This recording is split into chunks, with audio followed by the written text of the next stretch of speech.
A power struggle is quietly unfolding inside the Trump administration, and it's now spilling into the heart of U.S. diplomacy on Ukraine. At the center of it, Secretary of State Marco Rubio and President Donald Trump's special envoy, Steve Witkoff, two senior figures pulling U.S.-Ukraine policy in sharply different directions. They seem to be singing off a different sheet of music. And if you don't have a common understanding of your adversary in a negotiation, it can't be good. The rift comes at a critical moment, as Washington leads active peace negotiations with both Kyiv and Moscow. But instead of a unified strategy, U.S. officials and allies are now questioning who is actually steering America's diplomacy. An NBC News investigation says tensions between Rubio and Witkoff have been building for months over peace terms, diplomatic authority, and basic coordination. The flashpoint was a US-backed peace plan, drafted by Witkoff that later leaked, triggering diplomatic fallout. The proposal was seen as heavily favoring Russia, pushing Ukraine toward territorial concessions and long-term security risks.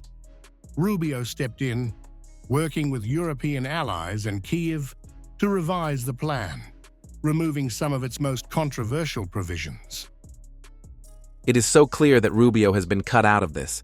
He should be the guy leading all of this. The rivalry has since played out across multiple capitals: Paris, Geneva, Florida, and Miami.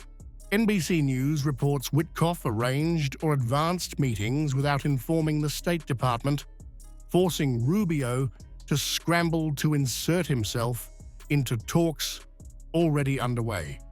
Officials describe a pattern: Witkoff moving fast and independently, and the Secretary of State increasingly sidelined. Beyond policy, there are also serious security concerns. Witkoff's use of a private jet and non-government communication platforms raised alarms inside the State Department, prompting a high-level review amid fears of potential Russian eavesdropping. He's a huge target for the Russians and for anyone else trying to understand what's really happening in these negotiations. Publicly, both Rubio and the White House deny any rift, insisting all diplomacy is coordinated. But behind closed doors, US and European officials warn the mixed signals are already taking a toll. As Europe watches closely and Kyiv waits for clarity, the question is no longer just about peace terms, but whether Washington is negotiating with Moscow or negotiating with itself.